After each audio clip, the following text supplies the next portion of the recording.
Hello everyone, welcome back to my channel. आज हम बात करने वाले हैं ऑफर ऑफ परफॉर्मेंस के बारे में, जिसे कि हम टेंडर भी कहते हैं। और प्रीवियस लेक्चर में हमने इसके बारे में डिस्कस भी किया था। अगेन इसको डीपली हम डिस्कस करेंगे। ऑफर क्या होता है? ऑफर जब कोई भी इंसान अपने डिज़ायर इच्छा किसी के लिए रखता है, उसको हम ऑफर कहते हैं। और परफॉर्मेंस क्या होता है? एक्ट को करना, यानी कि किसी टू डू समथिंग, किसी चीज़ को करना परफॉर्मेंस कहते हैं। और जो व्यक्ति ऑफर रखता है, जब वो अपनी परफॉर्मेंस को करता है, तो उसको ही हम ऑफर ऑफ परफॉर्मेंस कहते हैं। An offer to perform one obligation under the contract all the proper time place is called to tender. जब कोई व्यक्ति किसी पार्टिकुलर टाइम और प्लेस पे अपनी ऑब्लिगेशन को पूरा करने की कोशिश करता है, अपने दायित्व को पूरा करने की कोशिश करता है, उसी को ऑफर ऑफ परफॉर्मेंस कहते हैं। एग्जाम्पल के तौर पे हम समझे कि कल मैं आपको वस्तुओं को डिलीवर करूंगा। अब मैं कल आपके घर चलेगी और वहाँ पे वस्तुओं को डिलीवर, या जहाँ पे आप पार्टिकुलर बिजनेस स्थान है वहाँ पे मैं डिलीवर करने चलेगी, तो यहाँ पे मैं अपनी ऑफर टू परफॉर्मेंस दे रही हूँ, यानी कि जो मेरे ऑब्लिगेशन थे पार्टिकुलर टाइम और प्लेस पे, वहाँ पे मैं परफॉर्म कर रही हूँ, उसी को ही हम ऑफर टू परफॉर्मेंस कहते हैं। इसको हम एक तरह से टेंडर भी कहते हैं और अटेम्प्टेड परफॉर्मेंस भी कहते हैं। अटेम्प्टेड परफॉर्मेंस यानी कि मैंने अपनी तरफ से परफॉर्मेंस को पूरा कर दिया है, सामने वाला उसको एक्सेप्ट करे या फिर रिजेक्ट करे। एक होता है एक्चुअल परफॉर्मेंस, जहाँ पे दोनों ही पार्टी अपने परफॉर्मेंस को पूरा करती है, और अटेम्प्टेड परफॉर्मेंस वहाँ पे होती है जहाँ पे एक पार्टी अपने ऑब्लिगेशन को पूरा करती है और सामने वाली जो है मे बी उसको एक्सेप्ट करे, रिजेक्ट करे। अगर रिजेक्ट कर देती है तो यहाँ पे प्रोमाइजर का कोई भी नुकसान नहीं होता है। प्रोमाइजर जो है नॉन परफॉर्मेंस और प्रोमाइजी के लिए रिस्पॉन्सिबल नहीं होता है। अब बात आती है where a promisor has been made offer of performance to promisee. जब प्रोमाइजर जो है प्रोमाइजी के लिए ऑफर टू परफॉर्मेंस करता है, तो offer has not be accepted. Offer जब एक्सेप्ट नहीं होता है, उसी को ही हम अटेम्प्टेड परफॉर्मेंस कहते हैं।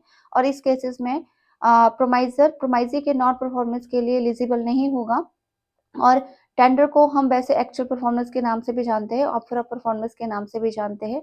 एग्जाम्पल के तौर पे हम देखें, B enter into a contract to sell the goods to B. A जो है वो एंटर होता है कॉन्ट्रैक्ट में कि वो बी को वस्तुएं देगा, और A offer to deliver the goods to B but B refuse to accept it. A जो है वो वस्तु डिलीवर कर रहा है बी को, बी यहाँ पे मना कर देता है, तो उसको हम टेंडर ऑफ परफॉर्मेंस या ऑफर टू परफॉर्मेंस कहेंगे। ए की तरफ से ऑफर टू परफॉर्मेंस हुआ है, लेकिन बी ने उसको एक्सेप्ट नहीं किया है, तो ए की तरफ से उसको अटेम्प्टेड परफॉर्मेंस भी हम बोल सकते हैं। इट्स मीन दैट कि ए ने अपने ऑब्लिगेशन, अपने दायित्व को पूरा किया है और बी उसको एक्सेप्ट करता है, तो परफॉर्मेंस आपकी कंप्लीट हो जाएगी। नहीं एक्सेप्ट करता है तो उसको हम अटेम्प्टेड परफॉर्मेंस कहेंगे, और उसके ब्रीच ऑफ कॉन्ट्रैक्ट हो जाएगा। उसके कई उसके समाधान है, कंसिक्वेंस, इफेक्ट है ब्रीच ऑफ कॉन्ट्रैक्ट के, जो फर्दर हम डिटेल में पढ़ेंगे। एसेंशियल ऑफ वैलिड टेंडर, जहाँ पे मैंने टेंडर लिखा है, it's mean that this is to be offer of performance. Offer of performance के वैलिड एलिमेंट कौन से होते हैं? First, may to the proper person, proper person के थ्रू ऑफर होना चाहिए, प्रॉपर फॉर्म में होना चाहिए, यानी कि जो हमने प्रिस्क्राइब किया है, जिस सिस्टमेटिकली जिस वे में कॉन्ट्रैक्ट में लिखा गया टर्म एंड कंडीशन, उसमें होना चाहिए।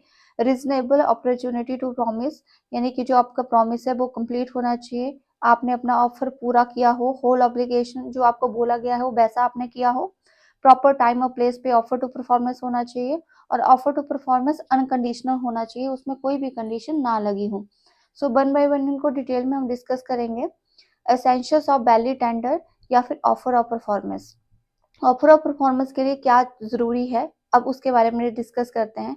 फर्स्ट आता है, इट मस्ट बी अनकंडीशनल, यानी कि जो ऑफर ऑफ परफॉर्मेंस है, जो आप अपने दायित्व को पूरा कर रहे हैं, अपने ऑब्लिगेशन को पूरा कर रहे हैं, वो अनकंडीशनल होना चाहिए, उसमें किसी तरह की कोई कंडीशन ना लगी हो। So it is unconditional to offer to performance. Example के तौर पे देखें, X offer to buy the principal amount of the loan. X जो है वो बाई के लिए principal amount of loan offer करता है, पर this is not to be valid tender. ये ऑफर टू परफॉर्मेंस वैलिड नहीं है, बिकॉज प्रिंसिपल के साथ इंटरेस्ट का अमाउंट भी आपको शो होना चाहिए। अगर वो एक्सेप्ट कर देता है तो it is the actual performance, लेकिन यहाँ पे अनकंडीशनल। अनकंडीशनल का मतलब है कि यहाँ पे एक्स जो ऑफर कर रहा है प्रिंसिपल अमाउंट, तो वो valid, offer to performance valid नहीं है, क्योंकि होल अमाउंट ऑफ नहीं है उसमें बताया हुआ।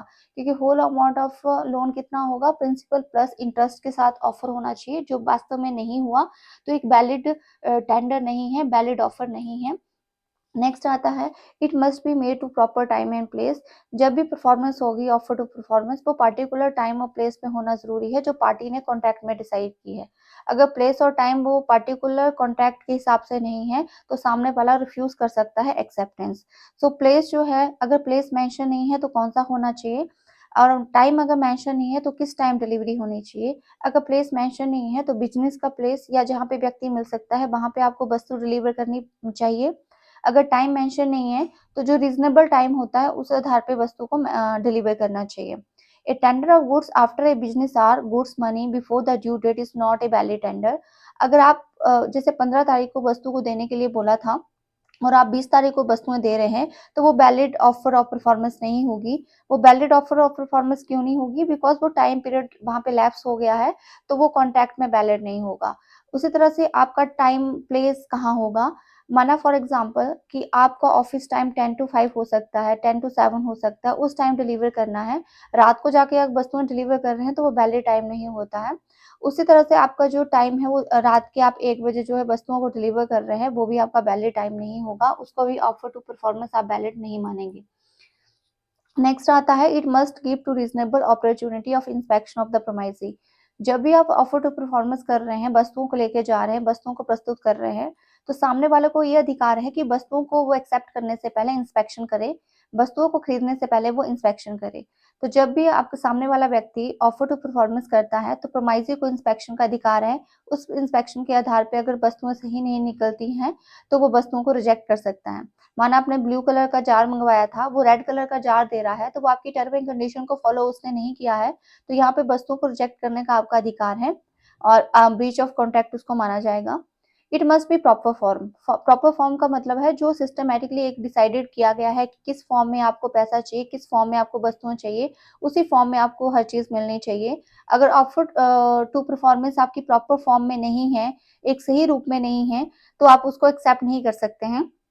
फॉर एग्जाम्पल पर्सन ये बॉन्ड नहीं है कि उसको चेक या फॉरेन करेंसी में ही पैसे चाहिए, लेकिन पेमेंट जो है वो चेक या कैश में हो सकती है, चेक या कैश की पेमेंट आपकी वैलिड होगी। तो टेंडर है, ऑफर टू परफॉर्मेंस है, उसमें जो मनी है वो should be the legal. Legal यानी जिस चीज में करेंसी आपकी एक्सेप्ट हो सकती है। आप ऐसा नहीं बोल सकते हो कि आपको फॉरेन मतलब पुराने जमाने की करेंसी चाहिए। आप करंट में जो भी करेंसी है वो आपकी वैलिड है, उसके फॉर्म में आप एक्सेप्ट कर सकते हो। इसके अलावा जो करेंसी जो आजकल वैलिड नहीं है या जो मुद्रा जो सर्कुलेट नहीं होती है, उस फॉर्म में अगर आपको पैसे दिए जा रहे हैं वो प्रॉपर वे में नहीं माना जाएगा, प्रॉपर फॉर्म में नहीं माना जाएगा। सो पेमेंट भी होगी वो चेक के थ्रू या कैश के थ्रू हो सकती है, उसको हम वैलिड टेंडर बोलेंगे, वैलिड ऑफर बोलेंगे। फॉर एग्जाम्पल के तौर पे हम देखें कि एक्स जो है agree to buy car in the rupees of the 50,000। X agree हो जाता है बाई की कार को 50,000 में लेने के लिए, और यहाँ पे एक्स भी एग्री हो जाता है कि 15 जून 2006 को वो पेमेंट करेगा, और बाई जो है वो अपनी कार को डिलीवर कर देता है 15 जून 2006 को। लेकिन यहाँ पे होता क्या है कि एक्स जो है वो जो कैश देता है वो कैश में नहीं, पैसे ना देकर शेयर्स में 40,000 और चेक में 10,000 दे रहा है। तो यहाँ पे जो एग्रीमेंट हुआ था वो 50,000 कैश में हुआ था। अब यहाँ पे बाई को अधिकार है कि वो इस परफॉर्मेंस को रिजेक्ट कर सकता है, बिकॉज वो according to term and condition नहीं है। तो buy is not responsible to the ex damages. Okay, clear है, क्योंकि जो टर्म एंड कंडीशन है वो एक्स ने फॉलो नहीं की है जो बाई ने कहा था, तो यहाँ पे बाई अपनी कार नहीं देगा। नेक्स्ट आता है it must be the whole obligation. Whole obligation का मतलब है कि जो भी पूरा का पूरा पार्ट है वो आपको डिलीवर करना है। अगर आप कुछ ही पार्ट डिलीवर कर रहे हैं तो वो भी ऑफर टू परफॉर्मेंस पूरी नहीं मानी जाएगी। यानी कि ऑफर टू परफॉर्मेंस का मतलब है कि जितना आपसे मंगवाया गया है उतना आप डिलीवर करें। अगर उससे कम डिलीवर करेंगे तो वो वैलिड टेंडर नहीं होगा, वैलिड ऑफर टू परफॉर्मेंस नहीं होगा। एग्जाम्पल के तौर पे समझते हैं, R contracted to deliver 550 ton to wheat to S. R जो है वो एस को 550 टन का वीट देगा, लेकिन आर ने यहाँ पे एस को 500 टन ही वीट दिया, तो यानी उसने 50 टन जो है वो कम दिया। तो ये वैलिड टेंडर नहीं है, बिकॉज जो प्रॉपर टर्म एंड कंडीशन थी 550 टन की वो फॉलो नहीं की आर ने, तो वो होल ऑब्लिगेशन को पूरा नहीं कर रहा है। जहाँ पे होल ऑब्लिगेशन को पूरा किया जाएगा वहां पे ऑफर टू परफॉर्मेंस ही वैलिड मानी जाएगी। It must be the proper person. यानी कि जिसके साथ हमारा कॉन्ट्रैक्ट हुआ है तो ऑफर टू परफॉर्मेंस वही करेगा। जिस व्यक्ति के साथ हमारा कॉन्ट्रैक्ट नहीं है, स्ट्रेंजर है, जो कॉन्ट्रैक्ट का हिस्सा नहीं है, वो ऑफर टू परफॉर्म नहीं करेगा। तो ये promisee it must be made to promisee fully authorised agent, यानी कि जो प्रोमाइजी है या जो ऑफर टू परफॉर्मेंस है वो पार्टिकुलर पर्सन के लिए होगी। प्रोमाइजी वो होना चाहिए ऑथराइज्ड पर्सन जिसके साथ आपका कॉन्ट्रैक्ट हुआ है। अगर प्रोमाइजी कोई थर्ड पार्टी या स्ट्रेंजर है उसके बिहाफ पे ऑफर टू परफॉर्मेंस वैलिड नहीं मानी जाएगी। एग्जाम्पल के तौर पे समझते हैं। He contracted to deliver wheat to V on the 15th June. On the 15th June, A offered wheat to V's friend C.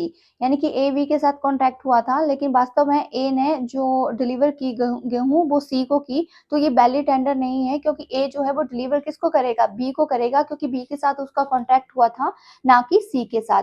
तो ये वैलिड टेंडर जो है वो नहीं माना जाएगा। नेक्स्ट आता है इसमें कि it must be made to proper person, यानी कि जो ऑफर है वो आपके प्रॉपर पर्सन के थ्रू होना चाहिए जो आपके कॉन्ट्रैक्ट में डिफाइन है। नेक्स्ट आता है the person making a tender must be able willing to perform his obligation, यानी कि जो भी ऑफर टू परफॉर्म करता है, ऑफर टू परफॉर्मेंस देता है, वो उसकी इच्छा जो है विलिंगनेस होनी चाहिए। विलिंगनेस का मतलब है यहाँ पे वो रेडी होना चाहिए परफॉर्म करने के लिए। आपके पास अगर मटेरियल आपका तैयार नहीं है तो इट्स मीन आप ऑफर टू परफॉर्मेंस के लिए रेडी नहीं हो, अपने दायित्व ऑब्लिगेशन को पूरा करने के लिए रेडी नहीं हो। तो ये एक ऑफर टू परफॉर्मेंस की वैलिड एलिमेंट है कि जो भी व्यक्ति ऑफर टू परफॉर्म कर रहा है वो एबल होना चाहिए, उसकी विलिंगनेस होनी चाहिए परफॉर्मेंस देने के लिए। अगर उसकी विलिंगनेस नहीं है तो वो इनवैलिड टेंडर होगा, मतलब स्वेच्छा से उसकी विलिंगनेस होनी चाहिए ऑफर टू परफॉर्म करने के लिए। नेक्स्ट आता है it may be made to one of the joint promisee. Offer to performance आप किसको देते हो, प्रोमाइजी के लिए देते हो।